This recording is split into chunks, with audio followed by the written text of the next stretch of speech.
वंदे मातरम मित्रों, मैं सोनू कुमार पांडे आप सबका हार्दिक अभिनंदन करता हूं आप सबके अपने यूट्यूब चैनल योर सक्सेस पर।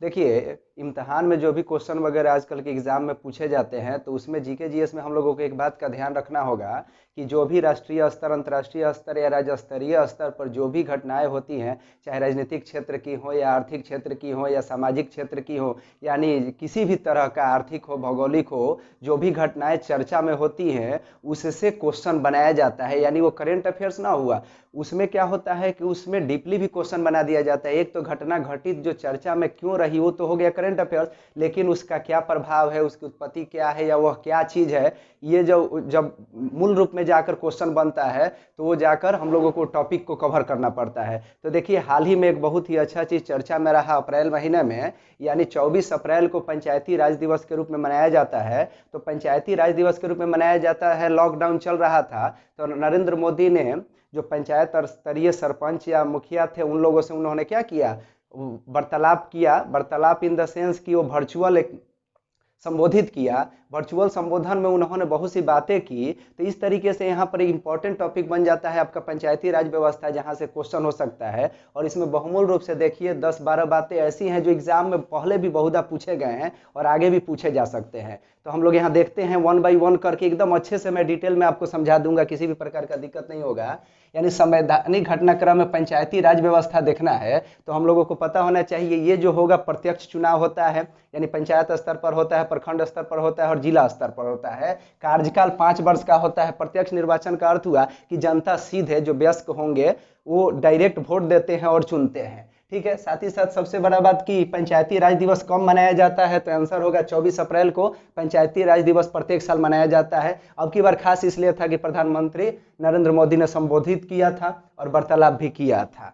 ठीक है, तो यहाँ देखते हैं प्रधानमंत्री मोदी ने ग्राम प्रधानों से बातचीत की थी और उसमें कोरोना संकट से कैसे निपटा जाए या कोरोना संकट में पंचायत स्तर पर यानी स्थानीय स्वशासन किस प्रकार से अहम रोल प्ले कर रहा था, इसकी उन्होंने जायजा लिया था और पूछा था, समझा था। अब देखिए, तो 73वां संविधान संशोधन जो हुआ था 1992 में, ठीक है, उसके तहत ये पंचायती राज व्यवस्था को संवैधानिक कर दिया गया और ये 24 अप्रैल 1993 से प्रभाव में आया। तो ध्यान देने योग्य बात है, जब पूछे कि ये संविधान संशोधन कब हुआ था तो 73वां संविधान संशोधन 1992 में हुआ था, लेकिन किस समय से ये प्रभाव में आया तो आपको 93 आंसर करना होगा। ठीक है, अब देखते हैं यहाँ पर, तो देखिए इसमें भाग 9 जो है, संविधान का भाग 9 है, उसमें संविधान ये जो आपका पंचायती राज व्यवस्था का चर्चा किया गया है 11वीं अनुसूची में। यानी पूछ सकता है किस भाग में चर्चा किया गया है, तो भाग 9 में पूछे कि किस अनुसूची में चर्चा किया गया है पंचायती राज व्यवस्था का, तो 11वीं अनुसूची में।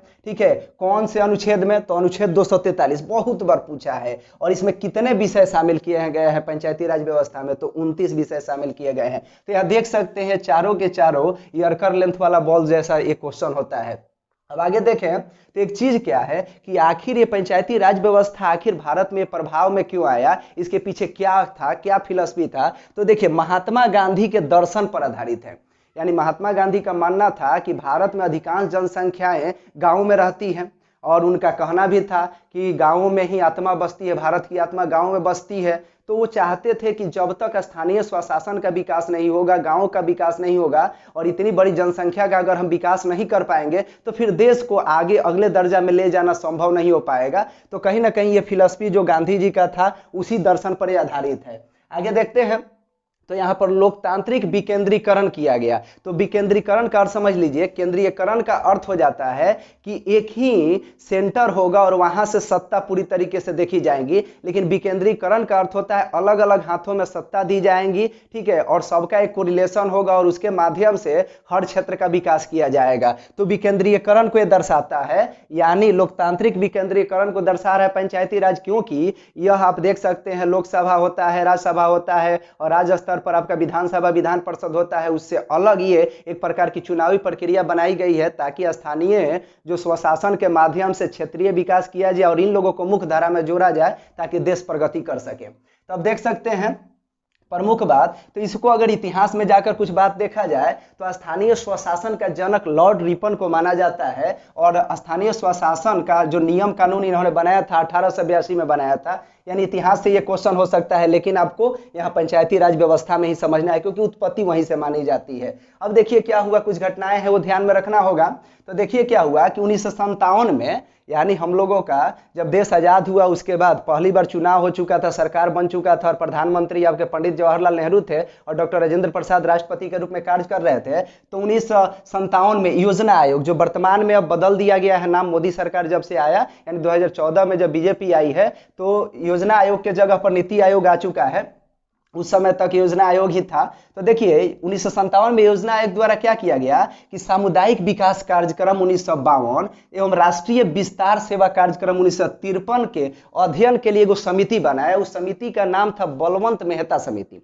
उस समिति का क्या नाम था? बलवंत मेहता समिति। ये समिति बनाई गई और उनसे बोला गया कि आप रिपोर्ट दें। तो ये बलवंत मेहता समिति ने पंचायत स्तर, माने गांव स्तर हो गया, पंचायत स्तर यानी गांवों का एक समूह, ठीक है, फिर प्रखंड स्तर और जिला स्तर पर स्थानीय स्वशासन को लागू करने का, यानी पंचायती राज व्यवस्था को लागू करने का इन्होंने सुझाव दिया था। और क्या हुआ, यह सुझाव मान लिया गया, यानी सरकार के द्वारा 1958 में राष्ट्रीय विकास परिषद ने इसे स्वीकार किया था। तो आपको पता होना चाहिए ये राष्ट्रीय विकास परिषद जो है योजना आयोग का अनुषंगी संस्था है जो केंद्र और राज्य के बीच समन्वय का काम करती है। तो ठीक है, तो इसने स्वीकार लिया और इसे स्वीकार कर लिया गया। और 2 अक्टूबर 1959 वो पहला दिन है जिस दिन क्या हुआ कि राजस्थान के नागौर जिले में पंडित जवाहरलाल नेहरू ने प्रथम बार त्रिस्तरीय चुनाव का उद्घाटन यहाँ से किया इन्होंने। ठीक है, यहाँ से एक क्वेश्चन बन सकता है, आप ध्यानपूर्वक समझ सकते हैं। पूछ देता है, कुछ समितियां हैं जो पंचायती राज व्यवस्था से संबंधित है तो बहुत बार मिलान करिए रहता है, या निम्नलिखित में से कौन सा सुमेलित नहीं है, निम्नलिखित में से कौन सा सुमेलित है, तो इस तरीके से यहाँ पर पूछ सकता है। तो अशोक मेहता समिति पंचायती राज व्यवस्था से संबंधित है तथा 1977 में ये लाई गई थी। ठीक है, GV.K. राव समिति, ठीक है, ये भी पंचायती राज व्यवस्था से संबंधित है 1985 में, और LM सिंघवी समिति 1986 में। ये तीनों की तीनों तथा बलवंत मेहता समिति, ये सब समितियां पंचायती राज व्यवस्था से संबंधित हैं। तो इस तरीके से देख सकते हैं बहुत ही अहम रोल हो जाता है। इस प्रकार का मैं वीडियोज लेकर आपके सामने आते रहूंगा। जय हिंद, जय भारत।